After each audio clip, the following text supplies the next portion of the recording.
Welcome to the deep dive. We've got a fascinating set of sources you sent, all pointing towards a place with, well, a legendary name, El Dorado. But forget the jungle myths for today. Our mission, to really get under the skin of the actual town of El Dorado in Trinidad. Yeah. Its history, its identity now. Yeah, and you can't escape the irony, can you? Because the global El Dorado myth wasn't even a city at first. Right. It was this incredible ritual, the Muisca people, their leader, the Zipa, the Gilded Man, covered in gold dust, washing it off in Lake Guatavita. Wow. And Trinidad, its location made it sort of a launch pad. Think Sir Walter Raleigh, guys like that, Right. setting off from there, still chasing that mythical golden city, Manoa, failing, of course. So you have this huge disconnect. The El Dorado we're talking about in Trinidad, its story isn't about finding gold. It's the opposite. It's built on sheer hard work. Exactly. And resilience. That's the word. Self-determination. That's what we want to show you.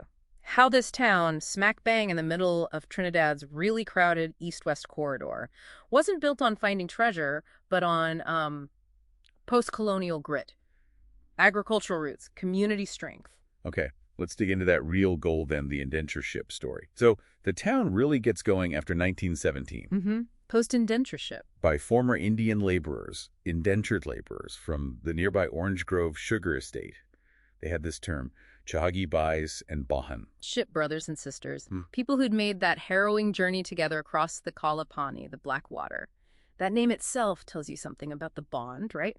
Forged in hardship. And they settled in El Dorado through this land for passage deal. Yeah, basically, instead of getting a ticket back to India after their contracts, they were offered land. Often, it wasn't great land, mind you. Swampy, prone to flooding. Not exactly prime real estate. No. But what's amazing is how that Jahagi bond, that shared experience, immediately kicked in. They started organizing, working together. And the prime example has to be the El Dorado Consumers Cooperative Society, founded 1947. Right after the war. Food was scarce, things were tough. So the community council, the Panchayat, a traditional village council, very influential, they met under this big peepar tree, and decided, we need our own co-op. But it's how they got the land for it. That's the story. Yeah, it's incredible. You really need to picture this. They needed a specific plot, but it was basically part of a riverbed. So what do? They didn't just, write letters. The whole community came together, men, women. They physically dug a new channel for the river, diverted it. No way. Yes.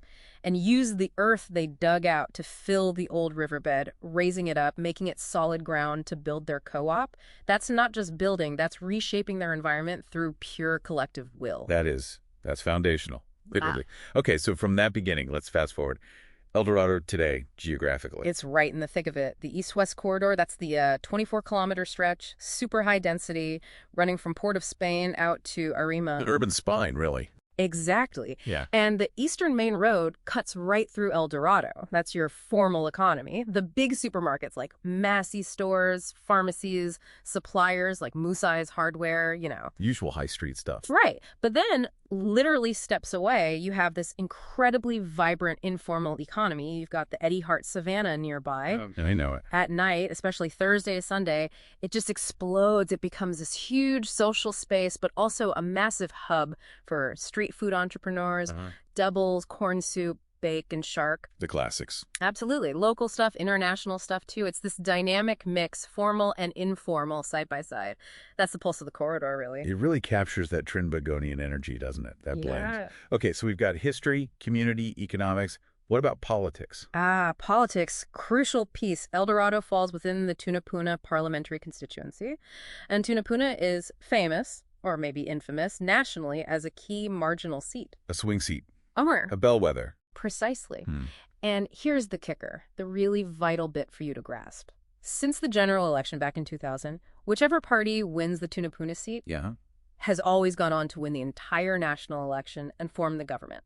Every single time. Wow. So the votes in this specific community, rooted in that history of self-reliance we talked about. They carry disproportionate weight. It essentially makes this area a national kingmaker.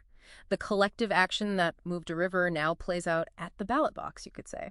That's a powerful link. So El Dorado's story, it really is like a miniature version of Trinidad and Tobago's own journey, isn't it? From, an agricultural settlement built by indentured labor to this dense, complex urban zone facing all the modern pressure. Infrastructure strain, sustainable growth, all of it. All of it. So we started with the myth of gold, right? The search failed. But maybe the real treasure, the true gold, was that community finding its strength, redirecting its own course, literally and figuratively. Beautifully put. They proved wealth isn't just something you find, it's something you build together. Which really makes you think, doesn't it? We've shown paying attention to El Dorado is like taking the nation's pulse. Mm-hmm. So the final thought, maybe the challenge for today, is this. Look at the gridlock on the east-west corridor now. The traffic, the strain. What present-day problem is going to need that same level of incredible mass collective action that they showed when they moved that river? Because that capacity, that Jahagi spirit of working together, it's still there, isn't it? You have to believe it is. The question is, what will it take to harness it again on that scale?